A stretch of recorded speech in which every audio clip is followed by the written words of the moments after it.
Man. I know everybody was like, where's the comedian at? Right? Especially you guys, yeah. Anyway, I'm not very smart, but here's the thing, I'm kind of funny. So, look, here's the thing. When I was about 20 years old, There you go. when I was about 20 years old, my friend Mike convinced me to get a job with him. He was a block layer. He laid block for like Walmart buildings, like it was big shit. He's like, man, you can carry hide, it's no big deal, you know, this and that. Let me tell you something, it was a big deal. It was fucking heavy. It was the worst job I ever had. I'll never do it again, okay? But the best part about it is that me and Mike would ride to work together, and then at the end of the day, he would want to take a different route. How far does this mic go? He would want to take a different route every day. Every single day, he would want to take a different route home. And one day, we drove past his farm. His little log cabin style house, one story. Pretty little, cute little quaint. I think quaint is the word. And we went to this place, and Mike stopped and turned around. He drove a little bitty Subaru, I don't know, piece of shit. But he turned around to go back to this house, and his farmer was sitting on the front porch. And Mike says, hey, farmer, because we didn't know his fucking name. And he says, hey, I drove by here and I seen that y'all have some milkweed out in the pasture there. And the farmer was like, yeah, probably. He said, I wonder if I can go out there and get some milk. And the farmer was like, he said, son, I don't think you can get milk from milkweed. And Mike said, you mind if I go in and try? And the farmer's like, yeah, do that shit, you know. So Mike, and I'm standing there, you know, talking to the farmer about, you know, shit that I don't know anything about. And Mike goes out there and he comes back with 2 5-gallon buckets full of milk. I mean, they're just spilling over with milk. And the farmer had that look on his face, I got that look on my face like, I don't know, he's a drink. And so, and we leave, and so the next day, we go back the same way, and Mike said, hey, I want to stop by and see this dude. And I was like, okay. And so we stopped by and see this dude, and again, I'm sitting on the porch talking to this farmer. And Mike says, hey, yesterday when I was here, I noticed that y'all had some honeysuckle out there in the pasture. Farmer said, yeah, I reckon we do. And Mike says, well, if you don't mind, I'd like to go out there and get some honey. And the farmer's like, fella, I don't think you can get honey from a honeysuckle. And Mike said, do you mind if I try? And I'm sitting there with a look on my face. And so Mike goes out, and he comes back with 2 5-gallon buckets spilling over with honey. And me and the farmer were like, okay. And so me, and I never asked him, I don't give a fuck, you know. And so the next day we went the same way. And remember, Mike liked to go a different way every time we went home. So for him to go back the third time was kind of, you know, well, offsetting for that matter. But we pull up and get out of the car, and I'm just like, okay, I'm going to go here and talk to this farmer, and I should go out and do something fucking stupid. And so Mike goes up and he says, hey farmer, he said, I noticed yesterday when I was out here that you had a pussy willow out in the pasture. And the farmer says, you just hang the fuck on to get my bucket. Apparently there's more to it than you knew about. But it was a good time. Here's another good time that I had. It was probably about 21.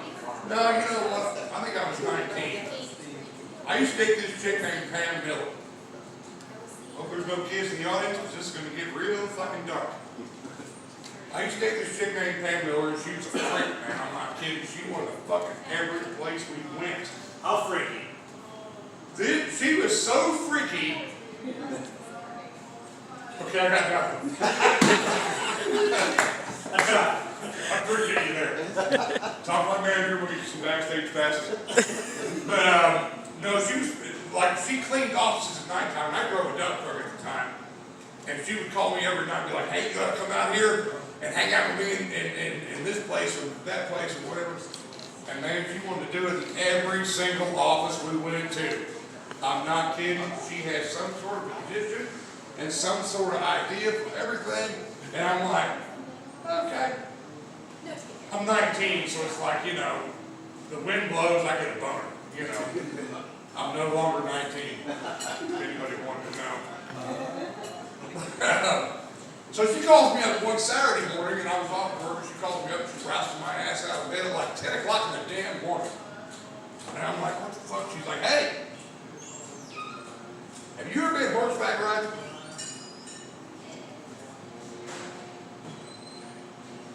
Don't let this fucking hat fool you. I'm a city boy, okay? I have never been a horseback rider, okay? I wear this hat because it looks sexy. Don't tell me you don't. So she calls me up, she's like, hey, you ever been horseback riding? I'm like, yeah. Yep. She's like, let's go horseback riding. I'm like, okay. So I grab a case of beer and a handful of Xanax and some weed. Because that's the only way I'm going to be able to fucking make it through this. Okay? So we get there, and she jumps up on this horse like fucking whacking me, dude. I'm not kidding you. I can't even imitate it, okay? I thought, I can't even do it. But, like, she jumps up on this summit, and I'm like, yeah, I can do that, you know. So I go to get on mine, and it starts ducking, jumping, and acting a fool. And I'm like, I don't know what, I'm screaming, I don't know what the fuck to do, dude. I'm screaming and hollering and losing my mind. And she's like, just jump off. Just bail out, man. Just jump off. I'm like, okay.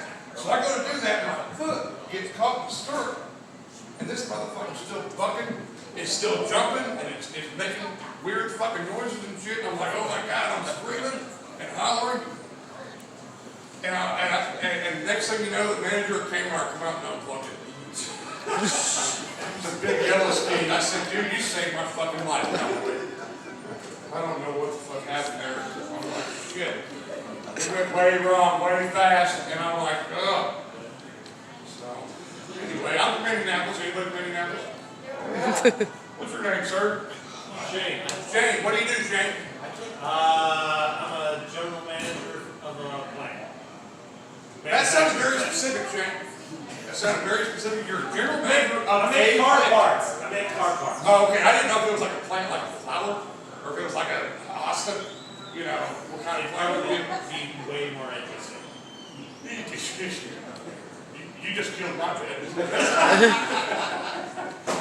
Shane, I'm sure you're really, really great at whatever it is that you do. This plant. Car parts, you say? Yeah.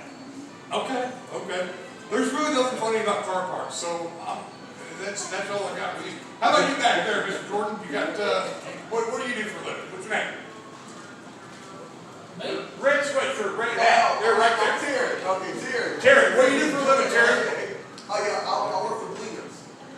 What the hell is Cleveland?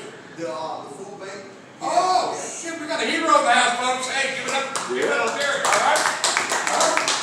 That's a big deal, man. Hell, I barely feed my damn self.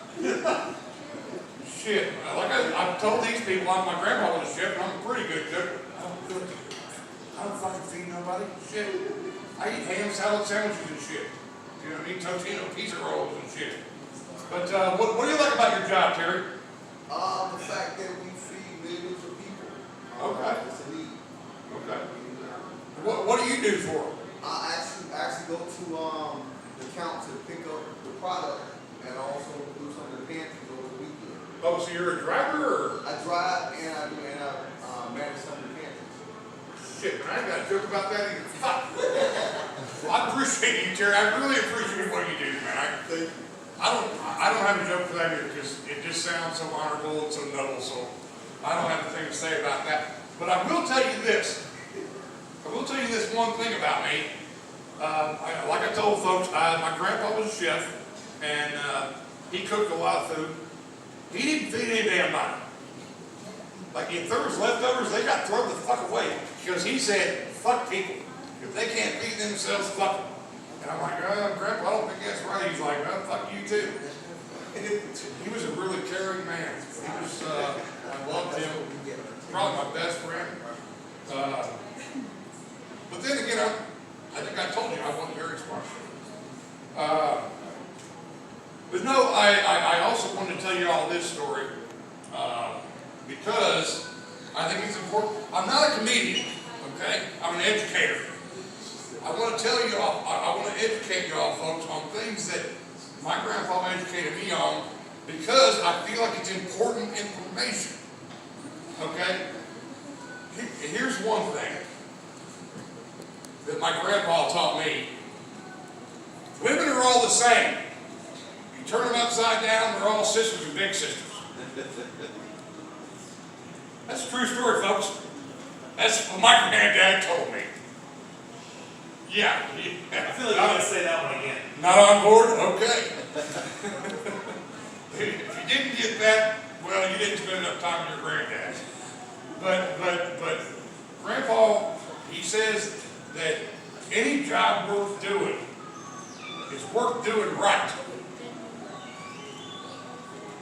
I still haven't done that. Any of that. I've done every fucking job wrong. But no, he was a pretty funny fella, and he used to tell me that my friends were all geeks and dweebs and what the fuck is the other one? Motorheads. Okay, not funny, it was to me. That's fine. I'm still working on it, guys, okay? But one thing I want to leave you guys with, I think is real important, is that not everything works out the way you want it to. Okay?